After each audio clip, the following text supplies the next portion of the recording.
un elemento que garantice el respeto de los derechos de los militantes. Otro aspecto que es muy importante remarcar del planteamiento de Marlene es la recuperación de la ética política. Y finalmente la necesidad de que haya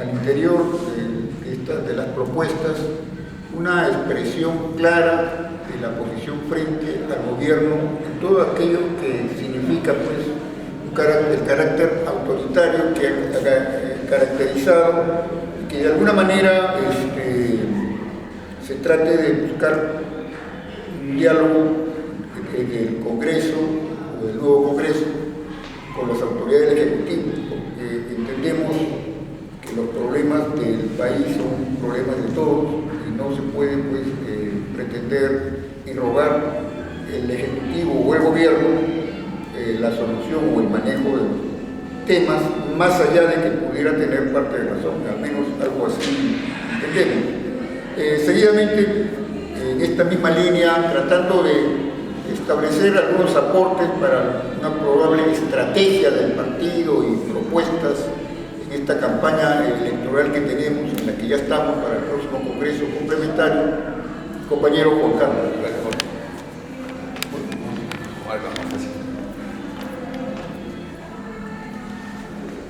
Ante todo, buenas noches, compañeros, distinguidos miembros de la mesa, Jorge, Coco, Marlene, bueno, directo representante de México y Perú.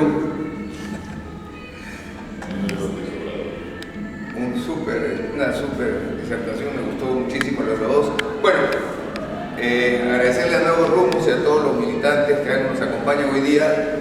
Hoy ya nos invitaron para hablar sobre las probables estrategias y propuestas del PAP. Y creo que este tema es crucial y vital porque el partido hace tiempo que dejó de hacer política en el país. Y creo que coincidimos plenamente porque el APRA ha dejado de hacer política y esa es una de las cosas que nos llama la atención a todos los ciudadanos. El APRA no existe para la ciudadanía en este momento. Hemos perdido toda trascendencia, hemos dejado de analizar. El partido se caracterizaba fundamentalmente porque era un partido que paraba analizando y discutiendo la realidad no solamente nacional, sino internacional, cosa que hemos dejado de hacer y coincido plenamente con los expositores. El APRA no tiene opinión en ningún tema en este momento y esa es una realidad. Y creo que parte del análisis y del debate que tenemos que hacer es comenzar a analizar cómo están los actores políticos y bajo qué escenario nos vamos a manejar, ¿no? El escenario que vamos a enfrentar es un escenario que está vinculado directamente al gobierno de Vizcarra. Los partidos se van a manejar unos a favor y otros en contra. La posición, unos van a ser más radicales y menos radicales, ¿no es cierto?, con respecto al manejo del gobierno de Vizcarra, pero en sí toda la campaña va a ceñirse al tema del gobierno de Vizcarra, ¿no? Y cómo se va a ir deslindando con el gobierno de Vizcarra. Ese es un poco el escenario, no hay más. Estamos frente a la aparición de muchos partidos nuevos que no tienen ninguna relevancia y ninguno tampoco se está destacando en este escenario que estamos viendo, que estamos analizando. Ninguno destacado, todo el escenario simplemente todavía está no hay aparición de figuras nuevas y eso también es importante, o sea, el suelo está parejo, ¿correcto? Respecto a los medios de comunicación, que son también unos actores importantes, todavía ellos no han tomado partido por ninguno. Pero sí hay un cambio importante. Han visto que el gobierno de Vizcarra ya se viene cayendo, se viene desplomando. Entonces van a comenzar a abrir posibilidades para que puedan los partidos tener una presencia importante en este caso, ¿no? Entonces va a haber cierta cobertura de los medios de comunicación. El gobierno, como otro actor, está muy preocupado en sus propios problemas. Obviamente va a querer apoyar a algunos de los candidatos o a algunos de los partidos que tengan más preferencia, pero ahorita el gobierno en sí mismo está preocupado por sus problemas de ejecución presupuestal, que no tiene resultados y que le está generando un total desgaste, ¿no? Entonces vamos a tener un gobierno que va a apoyar a cualquier partido que pueda tener cierta cercanía, pero su problema fundamental es la falta de credibilidad y su problema de fondo es la ejecución presupuestal. La oposición, en este caso nosotros somos parte de la oposición con Fuerza Popular, que son los dos partidos que se destacan nítidamente como los partidos de oposición, ¿no es cierto? Entonces, ahí ya estamos viendo, entonces, el voto anti-Vizcarra se lo va a disputar votar el APRA y Fuerza Popular. Ese es un poco el escenario donde nos vamos a manejar en este momento. Y por otro lado está la izquierda, que para la población la ven como pro Vizcarra, y la manera que ellos van a querer desmarcarse de eso es con medidas cada vez más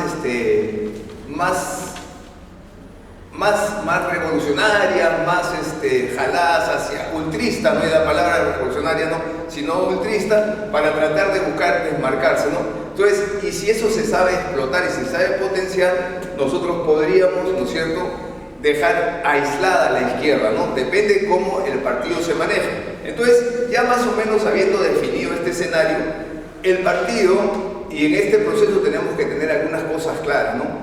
Lamentablemente el APRA, ahorita el partido aprista institucionalmente estamos desorganizados, tenemos fragilidad, tenemos un partido que no está ideologizado, y eso es fundamental. O sea, nuestros militantes carecen de ideología, no hay formación, y tenemos un alto índice de deserciones, porque la gente está desertando. He visto ahora en la aparición de la lista de candidatos, veo varios compañeros en otras listas, ¿no? Entonces esa es una realidad. Entonces, ¿qué pasa? Y otra cosa fundamental, que justo Marlene lo decía, el APRA ha perdido un ítem importantísimo que era parte de nuestra esencia. El APRA ha dejado de educar en el país. Al dejar de educar, hemos perdido lo más valioso que tenía el APRA, que el APRA enseñaba, el APRA daba cultura al país. Entonces el APRA hoy día ha perdido todos este aspecto que era fundamental, ¿no? Entonces, para nosotros poder avanzar en esta línea, ¿no es cierto?, como partido, como estrategia, yo he centrado esto en tres ejes. Uno es deslinde total contra la corrupción, que es un eje que tenemos que trabajar, correcto. El segundo eje son medidas reivindicativas, y después el otro punto es reforma, eficiente Estado, ¿no es cierto?, Estado eficiente. Entonces son los tres ejes, pero a ello le vamos a tener que dar un contenido a esta campaña política, así es que vamos, y yo creo que el contenido que le deberían dar los candidatos es decir, esta es la campaña del salario digno. ¿Por qué? Porque nosotros los apristas no nos diferenciamos de nadie, ¿no es cierto? Entonces tenemos que buscar que esta campaña tenga un contenido político, social, y creo que el salario digno podría explicitar muy bien la estrategia que engloba una serie de aspectos. Un poco desarrollando el concepto del deslinde total de la corrupción. Lamentablemente hoy día el APRA no tiene una posición clara ni definida, y creo que esa es tarea de los congresistas, de los posibles congresistas, de los candidatos y del partido. El partido hoy día no tiene un pronunciamiento claro con respecto a lo que es el tema de la corrupción. El partido no ha dicho absolutamente nada sobre el tema de la corrupción, no nos hemos podido desmarcar de ese tema. Mantenemos un silencio, una política de avestruz, los compañeros están callados y el APRA ha perdido prestigio porque no hemos podido decir chao, adiós Odebrecht. Y todas las empresas del Club de la Construcción siguen negociando igual, el APRA mantiene la misma posición, no hay ningún pronunciamiento, y creo que esa sería la primera tarea que tendrían que hacer los congresistas, es marcar una diferencia, sacando un pronunciamiento, acabando de una vez y deslindando con la corrupción. Ese es el primer aspecto que me parece fundamental. Si nosotros no partimos bien en esta campaña política, somos más de lo mismo. Entonces, no podemos permitir, por ejemplo, que hoy día el tema de la colaboración eficaz ya no es para los miembros, sino es para las cabezas. O sea, las cabezas son los colaboradores eficaces en el país, cosa que no tiene ningún sentido, ¿no es cierto? Ahora eso se presta a sistemas hasta de extorsión de los mismos colaboradores eficaces que le dicen tú, a ti sí, ¿no es cierto? Entonces se ha perdido. No hay un pronunciamiento, por ejemplo, con respecto a Odebrecht, con respecto a los peajes, con respecto absolutamente a nada. Se le quieren pagar a Odebrecht, ¿no es cierto? Siguen vendiendo sus activos y el APRA no dice absolutamente nada. Entonces lo primero que hay que hacer es un deslinde total con respecto a la corrupción. Y ahí está la tarea de los candidatos. Pronunciamiento. Y si no quieren firmar las autoridades del partido, pues que firmen todos los candidatos un pronunciamiento y que hagan un deslinde total contra la corrupción. En el ámbito reivindicativo, que es una cosa fundamental, y hemos visto el caso de Chile, ¿no es cierto? hemos visto que lo que se está generando en el mundo, ¿no es cierto?, con el modelo económico que nosotros hemos implementado en el Perú, que no difiere mucho del chileno, ¿no es cierto?, lo que está haciendo, se está concentrando la riqueza. Entonces yo me he permitido plantear algunas propuestas legislativas que me parecen fundamentales. He planteado 10 propuestas legislativas, como por ejemplo es ley que elimina o reestructura las AFPs en el Perú. Es un tema que hay que analizarlo, hay que discutirlo, pero el partido tiene que tener una propuesta. En Chile ya las AFP están siendo vistas de una manera que no han solucionado el problema, ¿no es cierto? Y hay ya notables economistas a nivel mundial que dicen que ese sistema debería acabarse, ¿no es cierto? Entonces ese es un tema a discutir y que los candidatos deberían tenerlo como una propuesta. Segundo, ley que elimina los servicios en el Perú. Porque si nuestra campaña va a ser la campaña del salario digno, ¿no es cierto?, ¿por qué tienen que haber servicios en el Perú? Los servicios no ayudan, ¿no es cierto?, para distribuir la riqueza. Por el contrario, es un sistema de explotación que lo estamos aceptando los apristas como algo normal. La tercera es ley que faculta a la SBS para que acabe con los cobros indebidos de los bancos. Es una cosa que lo vemos todos los días. Por eso esta es la parte reivindicativa, ¿no es cierto? Los bancos a los peruanos todos los días nos asaltan. Y hay que decirlo de la mejor manera, ¿no es cierto? Entonces, hay que darle facultades a la SBS para que de una vez tomen medidas sobre este tema, ¿no es cierto? Porque mueves la plata, porque traes un cheque de otra provincia y lo cobras acá, te cobran muchos soles, porque sacas muchos movimientos, porque sacas y retiras de la ventanilla, te cobran adicional. Eso solamente pasa en el Perú, señores y compañeros. Eso son los más graves. Hay muchas cosas más graves, ¿no es cierto? Y bueno, entonces la tercera propuesta es esa. La cuarta, ley que faculta a la SBS para que regule la tasa de interés. Los peruanos estamos cansados, ¿no es cierto?, que dejemos nuestra plata, ¿no es cierto?, en los bancos, no pagan absolutamente nada por el dinero y ellos como banco ya no son bancos, se han convertido en grupos económicos, ¿no es cierto? Entonces, estamos jugando dentro de lo que es el margen, ¿no es cierto?, de las propias instituciones y dentro de este modelo, ¿no es cierto?, para que se regule la tasa de interés. En todas las partes del mundo se regula la tasa de interés. Acá hemos llegado a pagar tasa de interés por los créditos que superan casi los 120% al año, 140, 160%, y no está penada la usura para las instituciones financieras. Por eso que pagan los 3 millones pues, a los comunistas que mantienen. Así es, ¿no? Igual, otra cosa dentro de la misma lógica y dentro del mismo sistema es ley que faculte a la SBS a que aperture el mercado bancario. Según la ley, se puede o deberían, las instituciones financieras nacionales, internacionales, podrían estar en el mercado nacional. ¿Por qué se ha cerrado el mercado si la norma lo permite? ¿Por qué se ha cerrado? Porque simplemente hay un grupo interesado, ¿no?, que no permite que vengan más bancos al país y que compitan, y cosas que no estamos viendo. Entonces, yo creo que también es un tema reivindicativo que el APRA debe propiciar. Ley que elimina los peajes producto de la corrupción. Estoy en el partido. ¿Cómo podemos aceptar, compañeros, que paguemos 5.50 por salir de Lima por 40 kilómetros y en la pista, yo vivo en Lurín desde 2006 y la pista no le han hecho absolutamente nada? Y son miles de carros que pasan y no gastan en nada en la pista en términos sencillos, y estamos pagando peajes que son negociados y que se han hecho en base a la corrupción. Entonces, ¿hasta cuándo vamos a permitir los apristas que se sigan robando la plata de los peruanos en nuestras propias narices y el APRA no tenga ningún pronunciamiento claro ni preciso? Entonces, ahí tenemos una sexta ley. Ley que homologa las papeletas de tránsito al sueldo mínimo.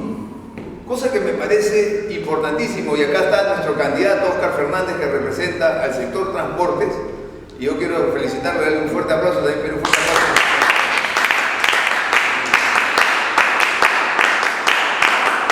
No puede ser que en un país donde los ciudadanos ganan 900 soles haya papeletas de 2.400, 2.800, 2.300, 1.200 soles, 16.000 soles, ¿no? Entonces, eso no tiene ninguna lógica. No es que la gente no quiera pagar una infracción, sino que los precios que te ponen son... Entonces esto también no es un abuso de los privados, es el abuso que comete el propio Estado. O sea, no solamente es el tema de los privados, es el abuso que comete el propio Estado contra un sector determinado, contra toda la población. Entonces, ¿hasta qué punto, ¿no es cierto?, pueden seguir existiendo este tipo de papeletas en el país? Entonces, esto tiene que ser homologado al sueldo mínimo. Porque a mí me ponen una papeleta de 1.200 soles, ¿yo de dónde voy a sacar 1.200 soles para pagar una papeleta? Y eso le pasa a cualquier ciudadano común y silvestre. No se preocupan los alcaldes porque capaz tienen otros intereses o tienen otras formas de vivir. Pero un ciudadano común con una papeleta de 1.200, 1.300, 900 soles, entonces acá tenemos que sacar, y creo que estas son leyes que son totalmente reivindicativas. Ley que regula el pago de pensiones en colegios y universidades privadas. Esto es un abuso lo que pasa en el Perú. Acá lo que hacen es robarse el dinero de los ciudadanos. Las familias viven para pagar los colegios o para pagar las universidades y después no tienen para comer, porque se ha llegado a tales niveles, ¿no es cierto?, de que acá es un abuso estudiar, porque realmente es un abuso, porque tanto te cobran que a la gente ya abusan de la gente, porque las pensiones son impagables. Entonces las familias se sacrifican por darle una buena educación. Y lo más triste es que ninguna universidad peruana en el ranking mundial está dentro de las 1000 universidades. O sea, si hablamos de reforma, de excelencia y de calidad universitaria, ninguna está dentro de las 1000 universidades del mundo. Entonces, ahí también es un tema que el APRA tiene que poner el dedo, porque realmente estamos viendo que no existe, ¿no es cierto? Lo que se está dando en el país es el abuso por el abuso. Todo el mundo abusa de la gente y nadie, y los partidos políticos no dicen absolutamente nada. Ley que fortalece a los organismos reguladores, porque también tenemos que ver el tema de la telefonía, el tema de la luz, los cobros indebidos que nos hacen de algunos negociados que han habido en los gobiernos, que te los pasan en los recibos, ¿no es cierto? Y nadie dice absolutamente nada. Entonces el APRA tiene estas propuestas y por último, en el tema reivindicativo, la ley que regula los seguros en el Perú.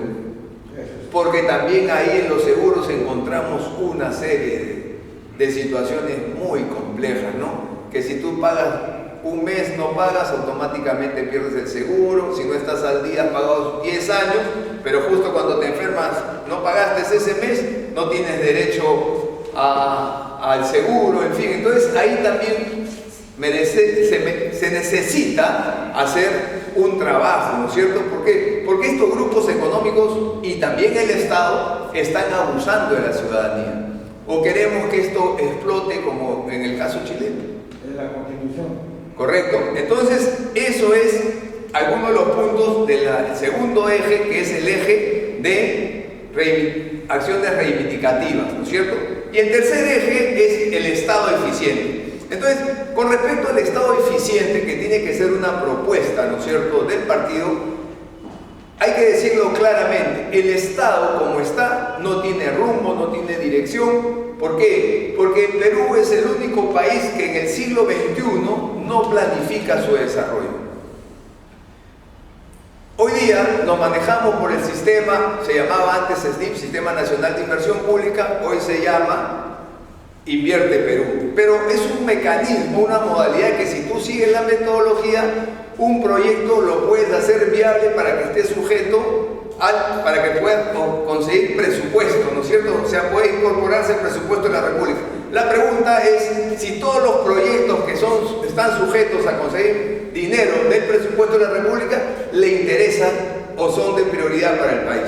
Entonces, lamentablemente, nadie puede decir si el proyecto realmente es importante el país. ¿Por qué? Porque el ente que debería de dar la prioridad, ¿no es cierto?, y ser el contrapeso del Ministerio de Economía y Finanzas, debería ser el CEPLAN, el Centro de Planeamiento Estratégico del país, el cual existe, pero que su radio de acción es totalmente limitado, es totalmente irrelevante, intrascendente. En Colombia, estos dos entes se pelean constantemente, ¿no? el ente de planificación con los ministerios a fin de que cuáles son los proyectos que realmente son prioridad para el país, cosa que acá en el Perú no existe. Entonces, otra cosa que es importante y que los congresistas tienen que manejar, porque yo he visto un video que han sacado los candidatos al Congreso que lo están pasando en las redes, y algunos comentarios me parecieron, y hay que decirlo, ¿no?, que con 554 millones se puede hacer esto, el otro, lo confundieron con el tema del presupuesto de la República. La verdad que vi demasiada distorsión, por no llamar así, ¿no? O sea, mucha falta de conocimiento de lo que es el Estado peruano y de las propuestas que tenemos que tener como partido político en relación al país. He visto que están hablando cosas que todavía tienen que un poco madurar, ¿no es cierto? Entonces, otra cosa que es importante es la línea de desarrollo que el país tiene que tener, y acá yo he visto, por ejemplo, y que son nuevas posibilidades, ¿no? El tema de los productos nativos, la agricultura, la forestación, los biocombustibles, la floricultura, las medicinas nativas, o sea, su industrialización química, las algas, la fauna silvestre, los bosques, la conservación, la investigación del medio ambiente y la diversidad biológica, la mitigación del cambio climático, el turismo, los desperdicios, la energía eólica, solar, geotérmica. Son líneas donde los congresistas deberían comenzar a tener un espacio de debate, discusión, un poco salirnos del escenario y romper un poco el esquema tradicional, ¿no es cierto? O sea, seguimos hablando de lo mismo. Voy a poner un ejemplo para que vean la magnitud. Los chilenos, en el tema forestal, ¿no es cierto?, han desarrollado 2,5 millones de hectáreas en plantaciones forestales. Eso le deja alrededor de $6.500 millones al año en madera, siendo un país pobre, siendo un país que no tiene ni territorio, y el Perú tiene actitud forestal para tener 10 millones de hectáreas en plantaciones forestales, sin tocar los bosques. Estamos hablando de la sierra fundamentalmente, que se podría potenciar el tema forestal y nosotros podríamos tener un ingreso 4 veces superior a los chilenos. ¿Qué falta? Política de Estado. El tema forestal, en el Perú no llegamos realmente en plantaciones forestales, no estoy hablando de los bosques naturales, no llegamos ni siquiera a 200.000 hectáreas cultivadas. El mejor esfuerzo lo estamos haciendo en Cajamarca, y de ahí todos son proyectos inconexos, no existe una política de Estado. Entonces, esto es un nuevo enfoque de desarrollo del país. Entonces, desarrollar estas líneas, ¿no?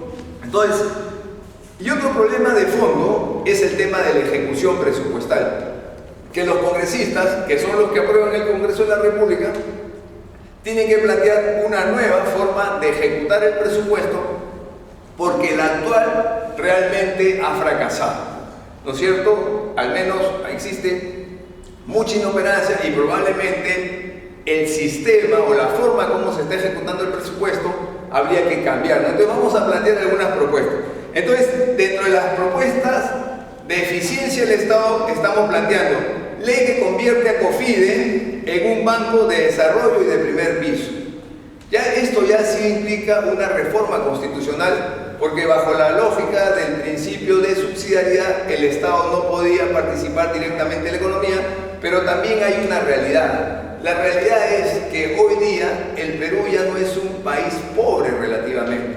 El Perú tiene recursos y no se están direccionando, y lamentablemente los grupos económicos son los únicos que están beneficiados de este crecimiento. ¿Por qué? Porque a través de sus sistemas solamente son los únicos. Entonces, los peruanos no están, y hay un proceso importante, y con esto voy a terminar. ¿Qué pasa? A nivel mundial, nosotros no estamos aprovechando lo que se está dando a nivel global, que a nivel global existe hoy día ingentes cantidades de recursos y que están a un precio por debajo del mercado. Puedes conseguir dinero a 1%, a 0.5%, y el Perú está aislado, ¿no es cierto?, por los grupos económicos. Esa plata barata que podría ayudar para desarrollarse el país no llega.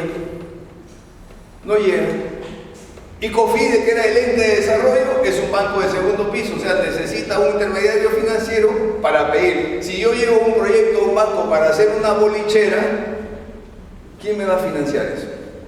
Si la mayoría de bancos, o algunos de los bancos, tienen sus propias flotas pesqueras que pescan directamente, ¿no es cierto? Entonces, obviamente ellos no se van a generar la competencia. ni locos ni tontos, ¿no es cierto? Segundo, ley que crea el sistema de ejecución presupuestal. Esta es una propuesta novedosa, revolucionaria. ¿Por qué? Y creo que en parte me ha servido como experiencia haber visto el caso de los panamericanos, obviamente mejor manejada, ¿no es cierto? Pero lo que podríamos hacer es buscar un organismo, una institución que se cree bajo esta lógica de la ley que crea el sistema de ejecución presupuestal y decir, por ejemplo, ¿cuántos puentes necesita el Perú? 300 puentes. ¿Cuánto cuesta el metro por puente promedio? ¿No es cierto? Ya, entonces se asigna un monto, obviamente sujeto a revisión de la Contraloría y todo, ¿no es cierto? Eso. Pero, y te doy un año para que tú en ese año me hagas los 200 puentes que el Perú necesita. Un poco en la lógica que se hizo los panamericanos, que al final funcionó, porque se cumplió con todo el desarrollo. Obviamente van a venir después sus cuestionamientos, pero podríamos viabilizar, agilizar el desarrollo de la infraestructura tan importante y tan valiosa que el país necesita, el desarrollo de infraestructura. Entonces, podríamos cambiar este enfoque, la ley que crea la institución de la ejecución presupuestal, ¿no es cierto? Ley que crea, la tercera propuesta, ley que crea la Info, una institución de financiamiento para el sector informal. El sector informal es el sector más vulnerable y más maltratado en el país. Llegan a pagar tasas del 100, 120, 220, 300% al año, porque como son informales, no tienen la capacidad, ¿no es cierto?, para poder llegar a una institución financiera. Entonces, ¿esto qué implica? Que se cree una institución, porque el objetivo, ¿qué cosa es formalizar? El libro de Hernando de Soto, ¿qué planteaba?